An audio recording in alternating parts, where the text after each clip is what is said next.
All Indiana Podcast Network. Right now, I'm joined by Mr. Robert Marshall and Eric Saunders in the building. How you fellas doing? Bless. Appreciate you, man. You're good, man. I love it. So, what sparked your initial? Even before that, where are you both from? Like East Side. All right, You're talking to two boys from the East Side. Yeah. Man, we Eric and I go way back. We grew up on right off 38th Street. Ran in a lot of same circles. And we share similar stories. You know, Yeah. boys from the hood that ended up at these illustrious private schools. Yeah. And, being first ones in our family go away to college, and so we stay connected throughout the years.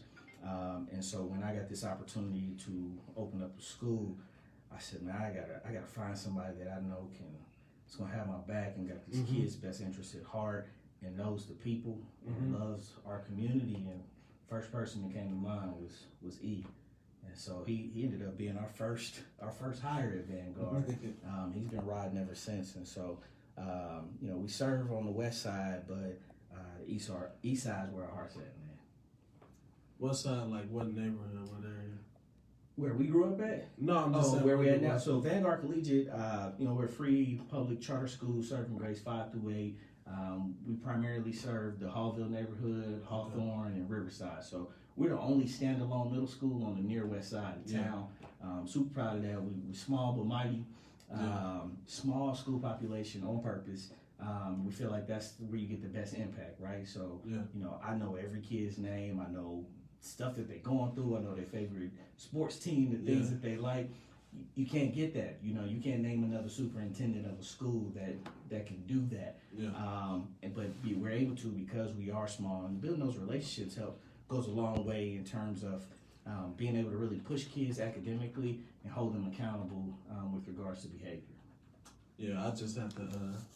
I just went to your Hallville. I know you did. Yeah. I know you tried. He was like, "All right, so I need." It's crazy because when I was doing the research, trying to figure out, okay, where are we gonna put this? So obviously, because I'm from the East Side, I initially lived on the East Side, but all the data pointed towards there was a tremendous need right in Hallville.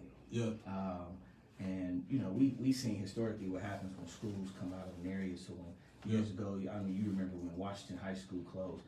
Man, the unemployment rate skyrocketed, the high school dropout rate skyrocketed, and then they opened the school back up, and those things started to ease on back to normal. And so, this idea that this area has, historically been denied quality education opportunities, and so it's like, all right, we're gonna run to the fire.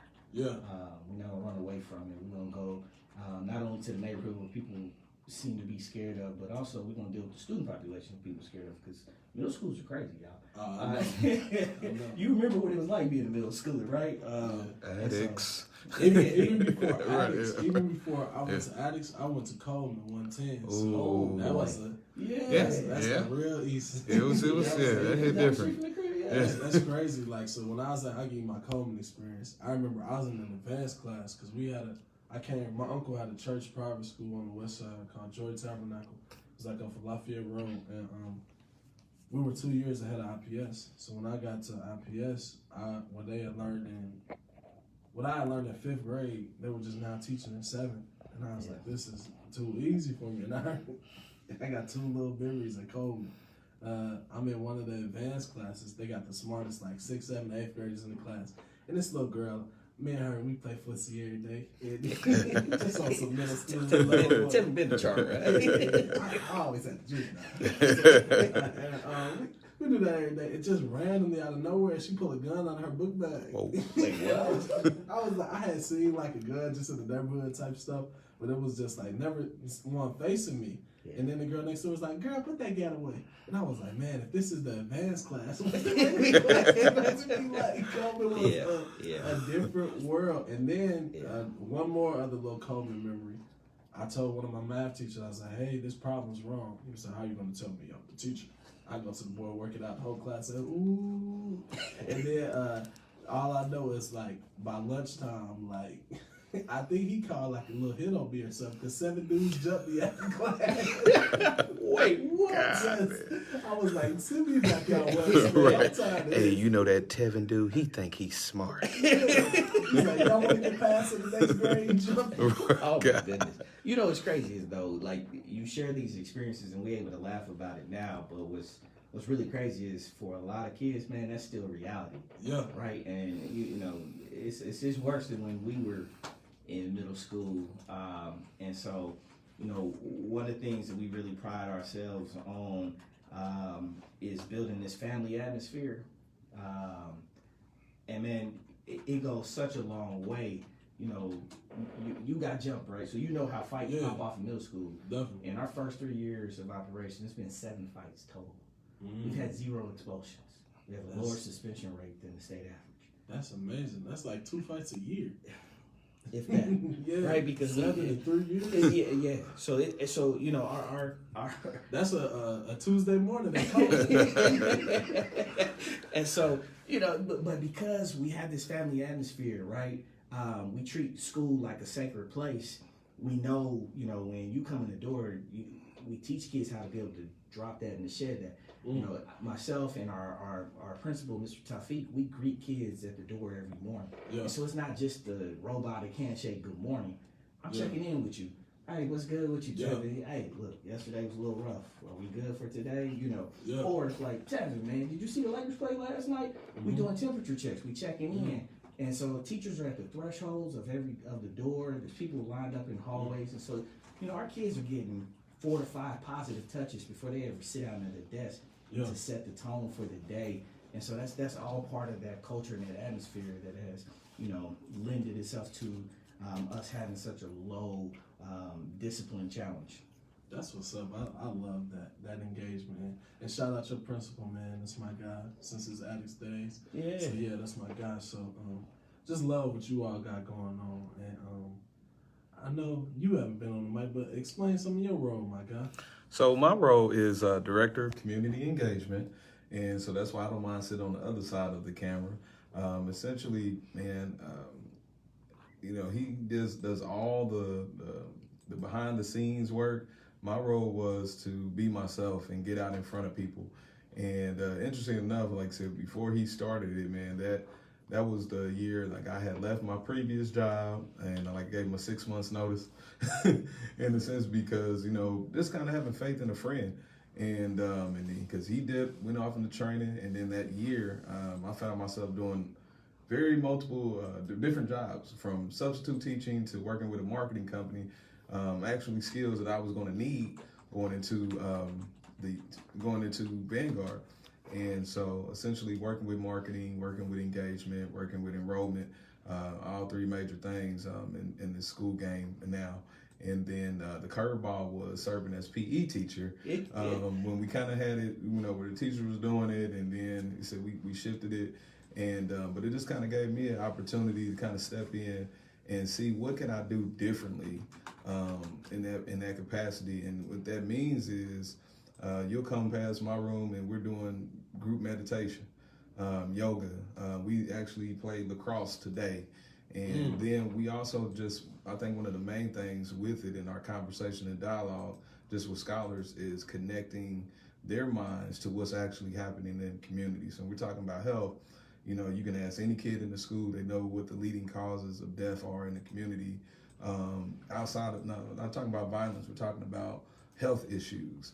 And so that they're actually, you know, I'm always on their heads about eating Takis and hot fries and everything like. But then we break it down, so I got them conscious about looking at the back of the bag, and because there's a strong connection between health and education, and considering what we just been going through as a pandemic, we got to prepare these scholars as adults to be more health focused with what's going on and how to get on the other side of that. And I think that's one of the things, you know, this kind of helps us stand apart. You know, very, very proud of, you know, what they're doing and how they just come and they're attentive and give me their best. Can I brag about Eric a little bit? Just 2 quick things, man. One, you'd be hard pressed to find another gym teacher that one has a degree in African American studies, and 2 is able to make a direct connection with the things that he learned as an African American. studies major at IU to health and PE class. I think that is huge. And then the other piece, he uses that class to really lend itself to our discipline and culture system, right? And so, for instance, the kids learn about the parts of the brain in his class. They learn in the science class too, but they learn some things in his class, but they make connections. So what happens with your cortisol levels when you get upset and they rise, and what are ways that you can bring them down? Because when you get to a certain point, you get to seeing red. So taking that walk, getting that water, those are things that they learn in his class that lend themselves to a calm, tranquil building where kids are, focused in on learning. So. And what's your ultimate vision for the school and your scholars? So the short answer is we want to create leaders in thought, word, and action. So we're talking about kids that are true scholars that are committed to the academics. They know and own their voice and what that means for them in terms of their community. And then they understand that true community demands service.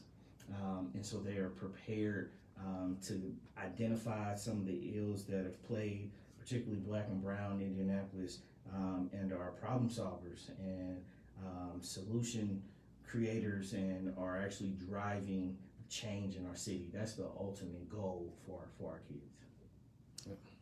And then what are some of the biggest challenges you face? Everybody's not ready, and so I think a lot of people deal with different hurt coming, from being in school.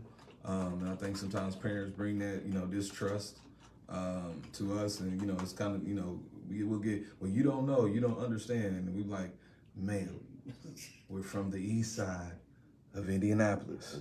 We get it. Well, you don't know what it feels like to have kids. Ma'am, we are fathers with children, and we're dealing with stuff as well. Well, how do you actually know? Okay, well, let's break it down a little bit further. One of mine is a scholar in Vanguard. This man, like I said, but I think sometimes people need to know, this man lost his mother when we started this thing.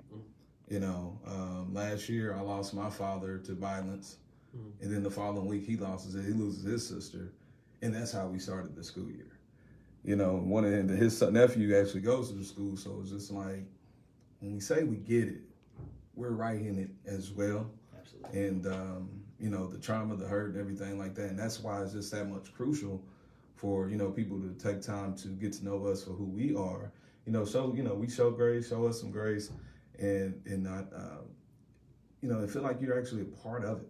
And I think a lot of the parents that come, can realize that we can take ownership in this, and we want the kids to take ownership in this. We got scholars, man, that have already gone into high school, that have tested into the next level, next classes in math and science, just because of some of the things that they've already learned at Vanguard. And so we want more kids to be excited about getting grades, and also knowing that that's the cool thing to do. Being broke is not cool. And so we want to put you in every position to where you can call your own shots to win. So, and everybody don't want to win like they say they do, bro. You know this. Definitely. So, 2 non-educational questions. Sure, shoot. So you talk about Vanguard and being in Harvard. Can I drop some donuts off to the kids? Please. Put them in Well, the let me ask the food teacher if he's cool with the kids. Can the man drop some donuts off? For 4 laps. You got to run them with me. I gotta run 4 laps. Man, that's all right. Just around the gym. And we can make a video of that. Like I said, we can do that too. Absolutely, man. I think our kids so one of the things that we do, we have a community circle every Friday. Yeah. And we use that time to celebrate academic and behavioral success for our kids. Every teacher does a shout out. We give space for kids to do shout outs to teachers. But I think the most important piece of what we do on Fridays is that every Friday we bring in Black and brown young professionals to talk about their education and career pathways. So how did you get where you are? Because sometimes, one, we don't know those careers exist, and 2, we don't see a direct path for somebody that looks like me to get there. And so any opportunity we have to put somebody that's young, Black and brown, and successful in front of our kids, we're going to do that. So yes, our doors are always open to you, man. All right, let's get it. I'm going to definitely drop off some donuts. I'm going to we're gonna bring some nice cameras out for the kids to do. And we would love to bring some kids on the show. So we had a bunch of kids. I feel like we had the whole Dash Club at Municipal Gardens, they football team, 6 through 9 year olds coming here, like 30, 40 kids, and just giving young black kids that exposure, access to a news station. That's like what their mind changes, their visions. They was throwing up some hoods, but it's a real authentic. It's a real piece of the culture. So it's just like for them to get to see and experience that. That's something that I definitely want to. You never know how that's gonna spark the something seeds, or change somebody's life. Yeah, absolutely. So man, what do you want your scholars to always remember? So I think the biggest piece that I want them to remember is that, I think the core of it is they are loved. And I think I don't want to speak for our first graduating class, but from some of the interviews that will be coming out on our social media over the next few weeks that Saunders has done, I think it's, at least for that first graduating class, definitely mission accomplished. We had a young lady that said Ben Davis that said that she'd been bored her freshman year because everything that she's being taught, she already learned in 7th grade, 8th grade. I know that feeling. Yeah, absolutely, right? We had some kids that ended up at Believe, and after their first semester, 4 of our kids were in the top 10 in their GPAs, including number 1 and number 2. So I want them to remember that they were at a place that loved them uniquely, like no other school that they've ever experienced had. Eric and I had the blessing of being at a place like St. Peter Claver. I'll never forget St. Peter Claver, right? You got this all-black staff, and it felt like school, but it also felt like school with my aunties and my grandma. People that you was going to see at church. You know about St. Peter Claver, old Omega Center? He's over on Sutherland. Oh, Claver Daycare. Yeah. I didn't know about the St. Peter part. Yeah. I went to Claver Daycare. See, we another connection. We all out here doing it, right? But what high school was you? So I started out at Rebuff, and I switched schools, and I had a similar experience that you did, man. When I got from Rebuff to Lawrence North, they tried to get me to graduate a year early because I had enough credits. And my mom wouldn't let me. She said, nope, you want to get this GPA up because you're going to be the first one to go to college in this family, so we need some scholarship dollars. And so she made me stay in school for that last year. Yeah. And so that same kind of love and concern for my education that my mom had for me, that's what I have for all our scholars. And like Eric said, this is personal, right? My nephew is graduating here next month from Vanguard. And when I was building the school, I had him and my sons in mind, right? And so for parents that are trying to find a school for their kids that really has, their black and brown boys at their heart, that's what this school was designed for. And so I'm proud about the fact that we had these amazing academic outcomes. Like, we had everybody perform abysmally on iLearn across the state, but the jewel in that for us was that we had the highest standalone middle school inside the Marion County, IPS district. We had the second highest scores for our zip code, 46222. We took the NWA MAP test in our first year from fall to spring. 100% of our kids showed growth across all 4 reporting areas. Last year, before coronavirus hit, halfway through the school year, we had 94% of the kids show growth across all 4 reporting areas. That's all cool. But what I'm most proud about is my nephew, who has not made honor roll since 2nd, 3rd grade. And I was on his case then because he had failed it, so he better have gotten an honor roll because you're repeating the same grade, getting the same information. Is now top 20 GPA in our school. He knows how to study now. He can manage his time, and he looks like a real scholar. And it's the same across the board for all of our graduating kids coming up. They have those skills, and that's what I'm most proud about. They go out from our doors and they represent, but they got a sense of self and they know where they're going, and they know how to get there. And that's what this is all about, man. That's dope. I love that. When that kind of leadership is in place, it changes everything. And I'm just inspired to see what you all do moving forward. We plan to grow, but we need more people to enroll. That's the name of the game. We got to get more kids. So right now, folks can jump on Enroll Indy, or they can go to our website, www.vsd.edu. vcindy.org, and sign up, enroll, or just check in with us to try to get some more information. We've got about 30 more spots left for next school year, and so we need to get them filled. I know a creative way we can happen. We can definitely do a little video or something. We are down. I think we just need to do it. Yeah, look, text me your schedule. Last day of school is June the 4th. Yeah, and that's crazy because that's National Donut Day. So that's when Long's Baker Remix is dropping. So we incorporate them in that, and Let's do it. Let's do it. You right down the street. Yeah. Let's make that happen. So man, we appreciate you guys rocking out with us, man. Thank you. Wish y'all the best moving forward. We out. Thank you all for tuning in live, and what you can do for me right now, if you're watching, go ahead and share. And I'm out.